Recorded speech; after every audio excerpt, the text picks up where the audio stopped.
আসসালামু আলাইকুম রহমতুল্লাহ। আজকে আমরা ছোট বাচ্চাদের একটি স্কার্ফ এবং সালোয়ার সেলাই করে দেখাবো।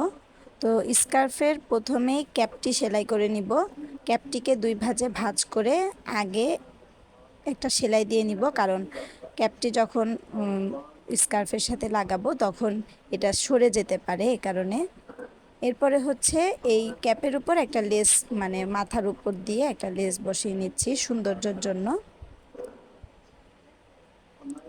লেস বসিয়ে দিলে দেখতে সুন্দর লাগে। এরপরে এই স্কার্ফের ক্যাপটাকে আমরা স্কার্ফের সাথে লাগাবো।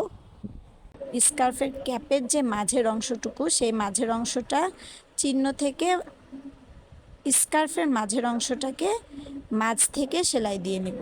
প্রথমে এক পাশ সেলাই দিয়ে নিয়ে তারপরে আরেক পাশ দিতে হবে, কারণ একবারে যদি পুরাটা সেলাই করতে যাই তখন অনেক সময় মাঝের অংশটা সরে যায়। সরে গেলে তখন স্কার্ফটা ভালো লাগে না দেখতে, পরলেও দেখতে সুন্দর লাগে না, এক পাশে চেপে যায়। এই কারণে এই যে এটা আরেক পাশ আমরা সেলাই করে নিচ্ছি, একদম উপর থেকে তারপরে নিচ বরাবর সেলাই করব।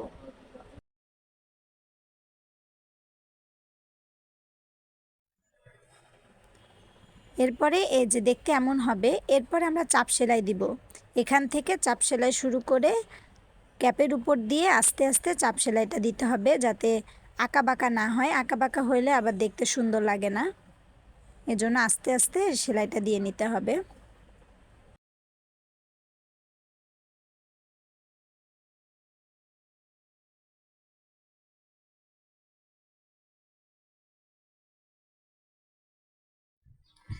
চাপ সেলাই দিতে দিতে এভাবে একটু নিচ বরাবর যেতে হবে, কারণ এতটুকু পরিমাণ মুখের অংশটুকু থাকবে।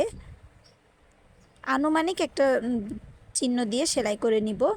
পরে যার জন্য স্কার্ফটি বানানো হচ্ছে তার মুখের মাপ অনুযায়ী কম বেশি করে নেওয়া যাবে। এখন আমরা এই মাঝের যেই সেলাইটি, দুই পাট ধরে মাঝখানে সেলাই দিয়ে দিচ্ছি, জয়েন করে দিচ্ছি। এটা হচ্ছে ছোটদের স্কার্ফ। তো বড়দের স্কার্ফটাও একই নিয়মেই কাটতে হয়, সেলাই করতে হয়, শুধু মাপটা একটু কম বেশি করতে হয়। তো এই স্কার্ফ কাটার নিয়মটা আমরা পূর্বে আরেকটি ভিডিওতে দেখিয়েছি, যারা দেখেননি তারা দেখে নেবেন।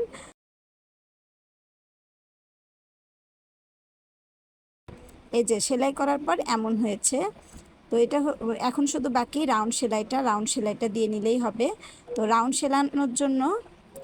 রাউন্ড সেলাই করার জন্য কাপড়কে ডাবল ভাঁজ দিয়ে তারপরে আস্তে আস্তে সেলাই করে নিব। অনেকের আছে রাউন্ডটা একটু কুচকিয়ে যায়, এই কারণে রাউন্ডটা আস্তে আস্তে ধরে সেলাই করলে এই সমস্যাটা আর হয় না। আমরা যে নিয়মে স্কার্ফটি কেটেছি ও সেলাই করেছি সেভাবে করলে দেখা যায় পিছনে ঝুলে না, মানে অনেকে আছে দুই পাশে কোনা ঝুলে যায়, এরকম সমস্যাটা ইনশাল্লাহ হবে না, রাউন্ডটা সুন্দর হবে। এখন আমরা সালোয়ারটা সেলাই করে দেখাবো। সালোয়ারের জন্য প্রথমে হাইটা সেলাই করে নিব। তো দুই পাশের হাইকে একসাথে মিলিয়ে নিতে হবে। এক পাশ প্রথমে সেলাই করব, তারপরে আরেক পাশ সেলাই করব।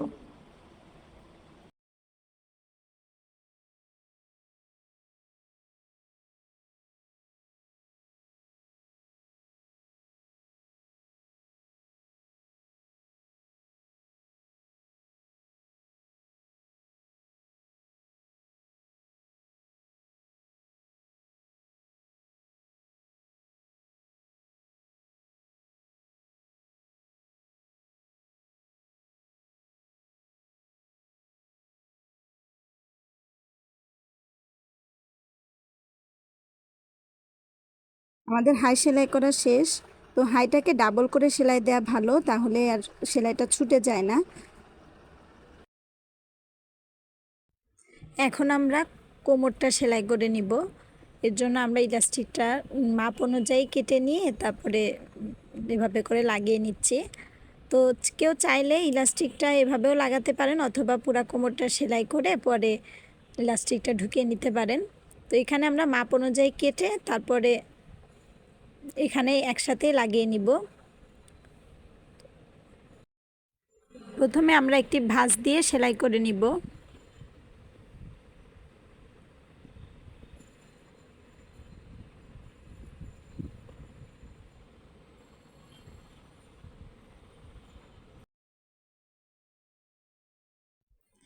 এরপর আমরা এভাবে করে ইলাস্টিকটাকে লাগিয়ে নিব।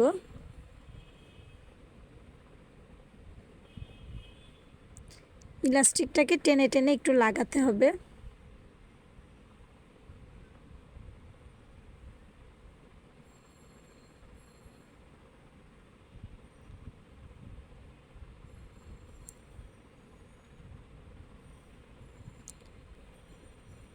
ইলাস্টিকটা এভাবে লাগানোর পরে উপর দিয়ে একটা সেলাই দিয়ে নিলে ইলাস্টিকটা আর কখনো ছুটে না, এজন্য উপর দিয়ে একটু সেলাই দিয়ে নেওয়া ভালো।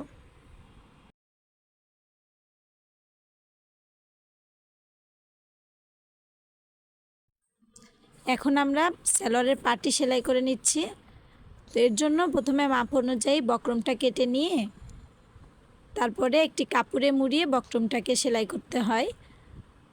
তো আমাদের যেহেতু কাপড় একটু বেশি ছিল, এই কারণে আমরা ওই কাপড়টি একটু বেশি করে নিয়ে ভেঙে দিচ্ছি।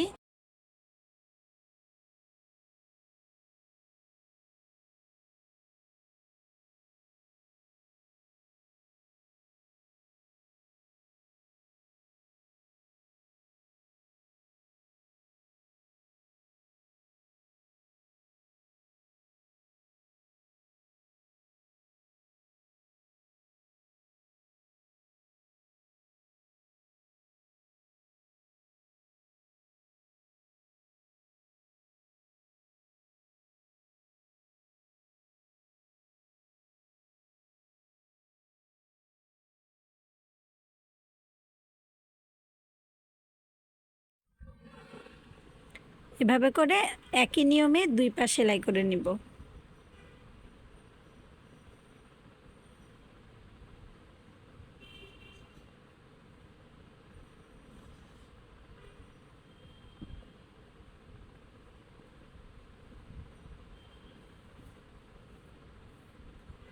এই যে আমাদের পা সেলাই করা শেষ।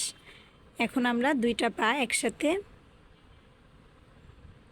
এভাবে এপাশ থেকে শুরু করে এক পাশ থেকে শুরু করে আরেক পাশ পর্যন্ত সেলাই করে নিব। এখানে ইচ্ছা করলে ডাবল সেলাই দেওয়া যায়, কারণ ডাবল সেলাই দিলে আর সেলাইটা ছুটে যায় না।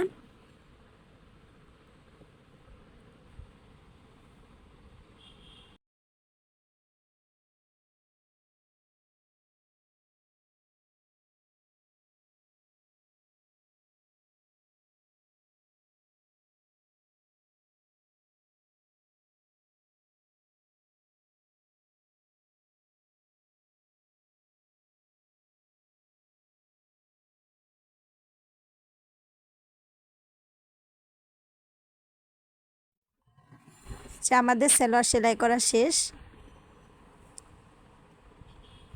দেখিয়ে দিচ্ছি সেলাই করার পর কেমন হয়েছে।